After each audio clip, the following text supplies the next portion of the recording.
please introduce Melody and pass it over to her to start her presentation. Thank you for the introduction. Hello, everybody. I hope everybody's doing really well in this pandemic. I know that it's been very stressful for school owners, business owners, parents, teachers, and children, which is exactly my presentation that I'm going to talk to you about today. Right now, a lot of school owners are struggling with all of these stresses that have been adding on to children's behavior in the classrooms. If you're open up right now, of course, if you're doing the online virtual classes still, you are also experiencing difficulty getting the children to participate at a high level or an expected level, and it can be such a struggle. So what I want to talk to you about today is how you, as a martial arts instructor or school owner, can help the parents work with their children to overcome all these stresses that have been brought on by the pandemic. So in 2008, the CDC put out this report that talked about how adverse childhood experiences affect children's health across a lifetime. And this was before the pandemic. So now when you look at all the extra stress that the pandemic has brought onto children, everything from wearing masks to social distancing, compounded on top of all the stress that their parents are experiencing, such as health insecurity, financial insecurity, it's weighing on children's health even more. We are literally in an endemic within a pandemic, and it's going to be a long time before children actually recover from all the setbacks that they've experienced because of the stress with COVID. So they're experiencing physical, intellectual, emotional, and social setbacks. Physically, they're having more psychosomatic symptoms. So you may see many kids who have more headaches, more stomach aches, insomnia, and tiredness. Intellectually, their cognitive load is overwhelmed. So you're seeing weaker concentration and lower memory retention. Emotionally, their downstairs brain is overriding their upstairs brain, which is responsible for self-control. So you're seeing more anger, aggression, and more complaining. Socially, because of all the social distancing and everything that's going on, you're seeing a lack of self-discipline. So you're seeing rudeness to other kids and unruly behavior. So when we look at all the stress that's been triggered by the pandemic, we are seeing that it's scientifically affecting children's behavior. Now, many parents, teachers, and coaches may look at this and go, well, of course, kids don't want to wear masks. They don't want to do the online learning. They don't like the social distancing and being told that they can't go to the park. And this isn't science. This is just poor behavior. And what we need to do is tighten the grip on them a little bit more. But to me, this is exactly where the science comes in. You can threaten to take away their iPad. You can punish them or coerce them. But that's not actually going to get to the root of the cause. In fact, it's going to cause more unruly behavior because there's so much more cortisol and adrenaline that's pumping through their brains. So the way the brain works in a child specifically, when they're under a lot of stress, it puts a strain on their prefrontal cortex. That's the part of the brain where executive functioning and impulse control is being moderated. And when the prefrontal cortex is overwhelmed, that means that they aren't making good decisions. And it means that they are losing control of their impulses. It also puts a strain on their amygdala, which is the body's stress response system. Now, there was this lady who did a TED Talk. Her name is Nadine Burke-Harris. And in 2015, she explained how adverse childhood experiences affect a child in a scientific way. So imagine that you're in a forest and you see a bear.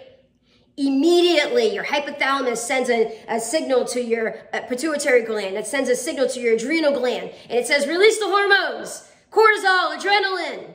And all of a sudden, your heart starts to pound. Your lungs take in more oxygen. Your pupils dilate. And you're ready to fight that bear or run as fast as you can. And this is great if you're in a forest and there's a bear. But the question becomes, what happens if that bear comes home every night? And that stress is triggered over and over and over again, every single day. It goes from an adaptive and life-saving mechanism to a maladaptive and health-threatening mechanism. Because every time you threaten a kid or you put them in punishment or you're triggering any kind of stress, that cortisol, that adrenaline is pumping through their brain. Their prefrontal cortex is shutting down. Their heart is pumping more. Their pupils are dilated. And it affects their health on a biological level. It affects brain development. It affects their immune system. It affects their hormonal system, even down to how the DNA is transcribed. So what I did is I took a look at this and said, you know, the problem is if we address the behavior and constantly trying to threaten and coerce and punish the behavior, these children are not going to get any better anytime soon. However, if we can approach focusing on the skills that they need in order to establish more positive behaviors and trigger more positive neurotransmitters that help override that cortisol and adrenaline, then we can help children cope with these stresses and overcome them, which is going to affect their health long term. So what I did is I put together 8 parent skills, and these parent skills will be able to help children cope better with these poor behaviors.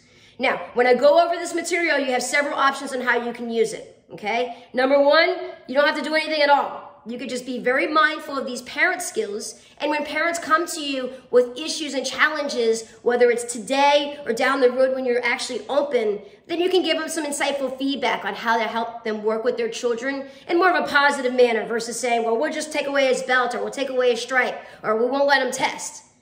The next thing you can do is you can take the information that I'm going to give you for free, and you can systematically share this content via your text, email, social media platforms to help educate your parents on how to work with their children at home.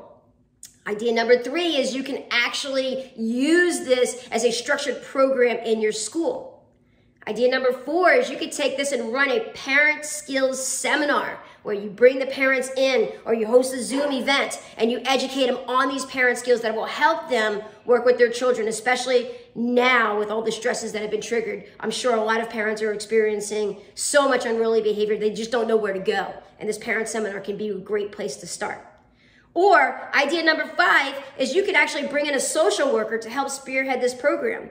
We have Skills Executive Mike Evans and Skills Ambassador Tim Flynn, who brought social workers on the payroll or onto their staff to help share these parent skills content. Imagine how powerful that is for your martial arts school. So here we go. We're going to get started. So the first parent skill is called connection. One of the challenges that children are having right now, particularly during COVID, is they've lost the ability to connect with their friends. Because of the wearing masks, because of the social distancing, you're going to see more of this getting mad when he loses, saying he cheated. And one of the reasons why is because they've really lost connection. So parents can help their children at home by improving their level of connection with their kids. As a matter of fact, a lot of parents have admitted their children are home more because of the pandemic, but they're less connected. So to give you an example, if you're a parent and you're in the kitchen and you're yelling to your child, Van, it's time for dinner, and your child doesn't respond right away, most parents will immediately start yelling at their child for not listening. Now, granted, we want our children to listen, but remember, right now, their prefrontal cortex is overwhelmed. Everything's a mess in their brain. So if you go into your child's room and yell at them because they didn't listen and come out for dinner right away, all you're doing is triggering more cortisol and more adrenaline. And again, remember the health implications long-term on how that's going to affect their child. However, if you take a second and you walk into your child's room, you get it down on one knee, you look them in the eye level, you tap them on the shoulder, rub their head and say, hey buddy, it's time for dinner. Now your level of connection on a scale of 1 to 5 is at a 5. And what you're doing now is you're triggering oxytocin, which is one of the most powerful neurotransmitters that can help children decompress and help override their cortisol and adrenaline. So now when you go and you make eye contact and you say, it's time for dinner, buddy, now you're building a connection and they're going to listen and they're going to come to the kitchen and have dinner. You see the difference between yelling and actually connecting with them. So that's parent skill number 1. Parent skill number 2 is attunement. Being very attuned to your child's likes and dislikes, being attuned to your child's stage of development, where they are physically, intellectually, emotionally, and socially, will help you parent accordingly. One thing that parents often overlook is being attuned to when their children are the most grumpiest. So my son, right now, he's 6 years old, and one thing that Van doesn't like is he doesn't like the heat. So if we are going to go to a park, or we're going to go to a theme park, or we're going to take our boat out, or go to the beach, and it's hot outside, I'm already attuned to that and know that I need to have a backup plan because he's going to get moody and grumpy. So a backup plan would maybe be having wet towels available, making sure that there's a place where we can go to get a little bit of shade and cool down before we go back out into the heat. A lot of parents, when they're not attuned to that and they see their child all of a sudden grumpy in the heat, may yell at their child more. And again, that's increasing that adrenaline and increasing that cortisol in there. Whereas being attuned to it and saying, hey buddy, I see that you're getting a little grumpy, let's go in the shade, or let's put this wet towel around you, or let's give you a cold drink of water to help you right now. So attunement is a very powerful parent skill that if they perfect it and they do it with conscious intent, it's going to help, again, them recorrect those behaviors. The next skill is patience. So right now, because children like I said, their prefrontal cortex is under attack and their downstairs brain is more in control than their upstairs brain, which helps them regulate self-control, you're going to see most kids a lot of temper tantrums. This is a time where parents really need to deploy as much patience as possible. So when children are upset and they're complaining, when children are at their worst, you as a parent should be at your best. Take a couple extra seconds before responding to poor behavior. If your child throws a temper tantrum and starts saying, I hate this or I hate you, instead of you yelling back, which is going to trigger more cortisol, stopping for a minute, waiting for them to go from a reactive brain to receptive brain. A couple of the strategies that I use is number one is to take a couple extra seconds when Van gets really upset. I'll ask him, do you need a hug? The hug is the most powerful thing you can do when a child is upset because, again, it triggers that oxytocin in their brain. And I'll hug him, and I even give him a coping technique when he's upset. Singing the ABCs, counting to 10 while he's breathing, doing the 1, 3, 5, 7, 9 song. Anything to help his brain regulate that cortisol to come back to a receptive stage. So patience is a very powerful skill that if parents can master, it'll help them regulate their own emotions, which is important right now because their brain, as I mentioned at the beginning of this seminar, is not really functioning at that level. The next skill is prompting. So oftentimes parents, teachers, and coaches are victims to this, where you spend all of your time focusing on the poor behavior and not enough time prompting good behavior. So prompting is a powerful skill that if a parent can master, and even a martial arts can master with intent, it's going to make the world of difference in them. For example, if you're telling a kid, if you don't sit still, you're going in timeout. Now all of a sudden you're triggering more cortisol, right? Because when even us as adults, when somebody says, if you don't do this, you all of a sudden feel defensive, right? That fight, flight, or freeze. So it's triggering that cortisol. So instead of doing that constantly and saying, don't do this, and focusing on the poor behavior, spend far more time prompting the good behavior. I love how you listened to me just now. You were a first-time listener. I love how when I said, hey, Van, it's time for dinner, you came out without me even having to come in and get you.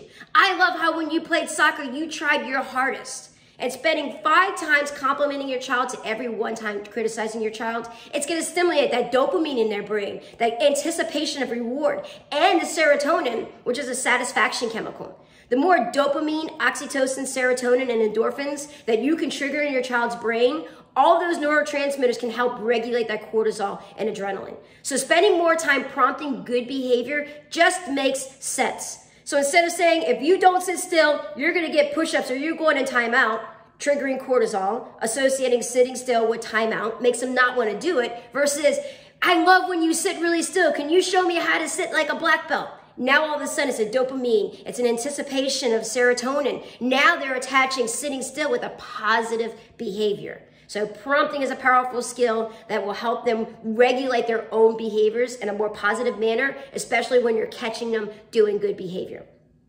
The next one is edutainment. So children are spending far more time on screen, especially if they're doing online learning, and that's actually triggering an excessive amount of dopamine. So edutainment is a way to shift gears and make things fun, especially when things get boring. And during the pandemic, this is very powerful. So, for example, children who are doing online learning, instead of sitting them at a desk, on the same desk every single day where they're doing their online learning, which becomes just boring and redundant and triggers all kinds of moodiness, with them saying this is boring and they don't like this, if you're constantly hearing that from the kids. Edutainment is a great, great parent skill that you can deploy. For example, instead of having them sit at a desk, maybe make a fort and have them sit in a fort while they're doing their online learning. One of our colleagues that we talked to, she had 2 daughters, and she said they set up in a loft for their homework, for doing online learning. And after she heard this concept, she brought her daughters to Target, let them pick out sheets and candles and decorations to make the upstairs loft look very peaceful and calm. And now all of a sudden they love their online learning. Another one of our skills members said that she would take her son to Panera one day and do their online learning there. One day she'd take him to the park. So making it more fun, edutainment is a powerful way to trigger all of those good oxytocin, serotonin, and endorphin feelings. The next one is nurturing. So understanding that right now, with the way that children are behaving, if you attach the poor behavior to the child, it's just going to make them believe that they're bad. So if you're saying you're mean or you're grumpy or anything that you're calling them, it's going to make them believe that even more, and it's not going to help them cope better with all the stresses that they have right now. So what you need to do is separate the behavior from the child. If you can do that, you can help them regulate their behavior even more. So instead of saying you're bad because you hit him, say the choice to hit him was the bad choice. Give me some better choices on what you could have done.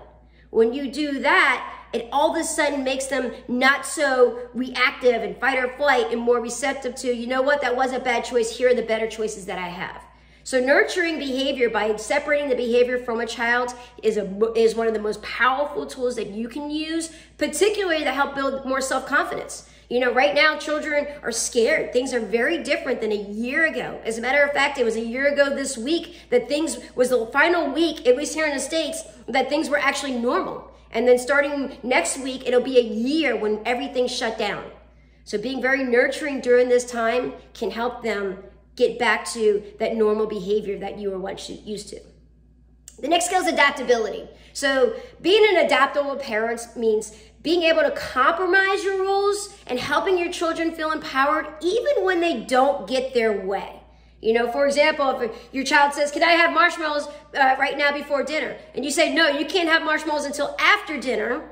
Again, they're being told what they can't do. They're going to feel very frustrated. They're going to not feel as empowered. This is where you get that, this isn't fair. This is easily frustrated with these rejections. However, if you say, tell you what, buddy, you can have 2 marshmallows right now, and then you can have 4 after dinner, now you're being an adaptable parent. You're compromising and helping them feel empowered without really compromising your own rules. What's 2 marshmallows going to, 2 marshmallows is going to ruin their dinner, if that makes sense. So being a little bit more adaptable on your rules is definitely going to go a long way to help triggering more positive emotions and positive neurotransmitters in their brain.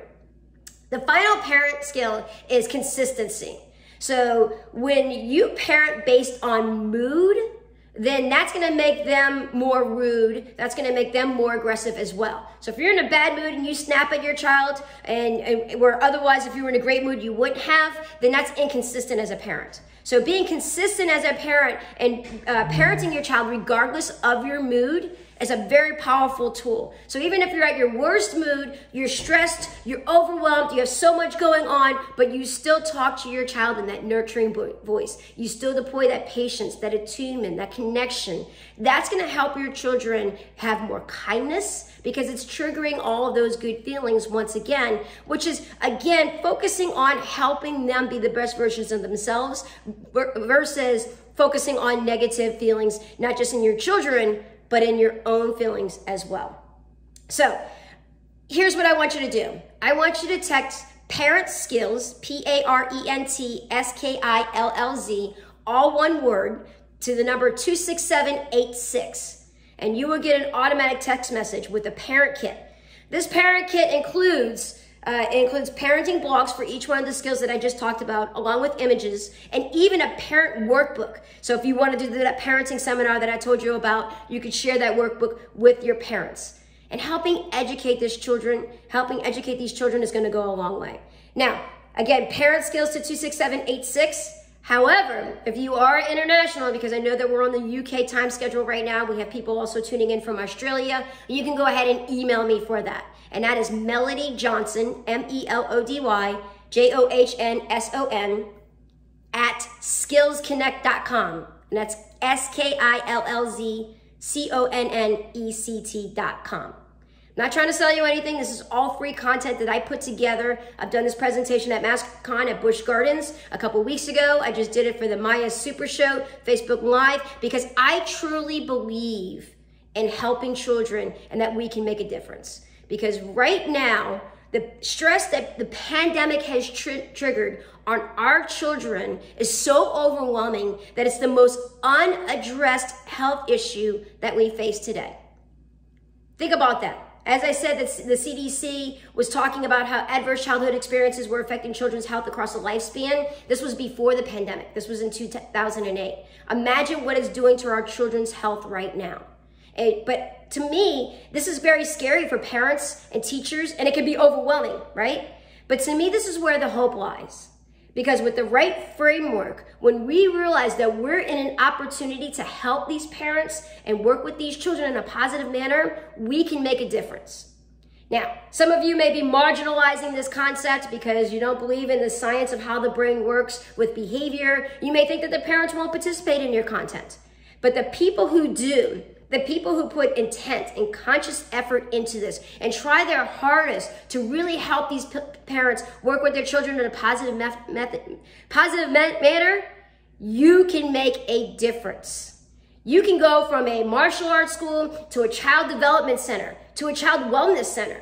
As a matter of fact, SKILLZ Worldwide, we have 1,200 schools in over 28 countries, and we say we're not a martial arts program.